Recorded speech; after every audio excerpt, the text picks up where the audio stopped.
Alright. I made a previous video that was a joke about how to transfer an animation to duplicate one of the Lich's animations in the Matrix Eater. What I'm going to show you right now is how to actually seriously duplicate an animation in the Matrix Eater, and we're going to do it right. Now I want to talk to you about something that happened the last time I did this. I did this animation transfer in the Matrix Eater already once. And when I did it, we didn't successfully transfer the flashy particle effects in the Lich's hand. Now I want to capitalize on something here, make a point. Those are actually not particle effects, and there's a way that we would know this.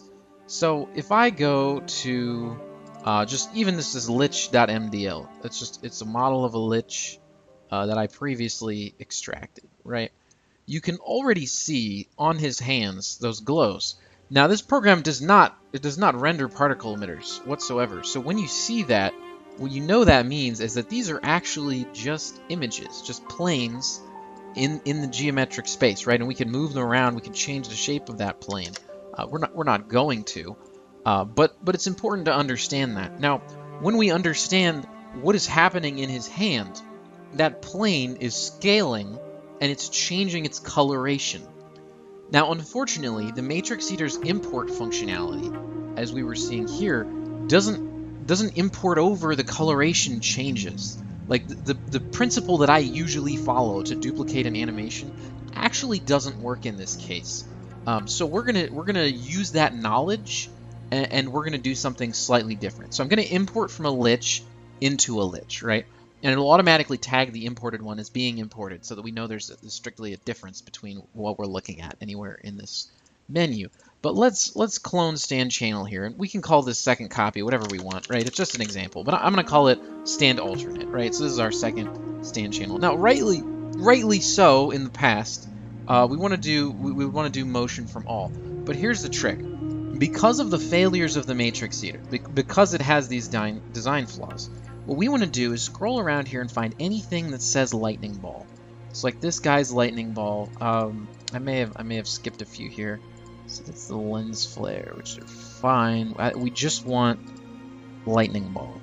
Here's 9. I think that should do it. I think those are the two hands, 9 and 6. Okay, so we've got 9 and 6. So what we can do with these lightning balls, they're previously attached to Flare 3. Now if I click Set All to Available Original Names, it's going to link these Flare 3 and Flare 4s to the corresponding animation data in the Lich, but I'm importing them. So there's going to be 2 of these, right? There's in the normal Lich model, there's the planes we looked at, but in this import function, we're bringing in a second one. And so now I'm adding in a second set of those glowing planes to fix the fact that the Matrix Eater fails to transfer over the sort of artistic shimmer and coloration animation that would make that thing appear so that we could see it. So we're just going to duplicate it. We're cheating, right? We're clearly cheating, but we're cheating for a reason. We're cheating because we're going to make a good animation that works. Other than that, motion from all here ought to work. So we've got that. We've got our little cheat inserted in there, and what we're going to do is we're going to say existing animation visibility from not visible. So this cheated inserted plane that we're bringing in won't show up in the rest of the Lich. For that matter, we could also go to 9 and 6, our guys that we're duplicating, and set them not to be visible, just because they probably won't show up ever, but we don't want them to show up by accident as a part of some bug or something. So it's probably wiser in this case for us to tell those not to be present. Other than that, we want to do select similar options, which actually I should have done first, because when we click select similar options, you'll find 6 and 9 are reset. So I should have done that first, and the imported 6 and 9 will have reset their existing animation. So we do that. Select similar options just links corresponding visibility data. So the Lich's death animation won't show up in this because it's stand channel, stuff like that. So we've got that. That's pretty good. Let's go ahead and click finish and see what this looks like. We may have done it. I think it may just work, but let's double check. So this is going to be Lich with stand. I got my caps lock on. Stand alternate. All right, Lich with stand alternate. Let's see if that works. It's probably going to work, but we'll see. All right, Lich with stand alternate. So it looks normal. We didn't corrupt the model. We didn't break anything. Stand alternate, stand channel, they look the same. So as far as the model animation transfer like this, 99% of the time, if you just click motion from all, it's going to duplicate the animation like we see here.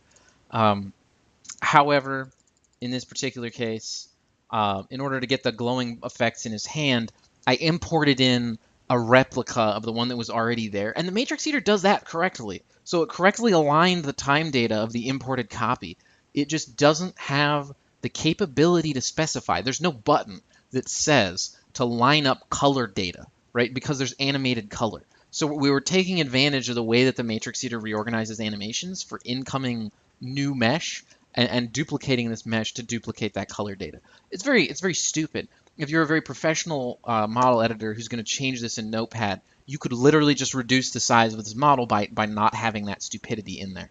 I made a previous 40-minute joke video you might like to watch, and if you watch that, it creates a different product from this because the model will be smaller, because it doesn't have this duplicated geometry. But no one cares. People don't really care about model file size anymore. Here's an example. The model that I made in that 30-minute video, basically, where I did this animation transfer by hand in Notepad, 228 kilobytes. This new one's 231.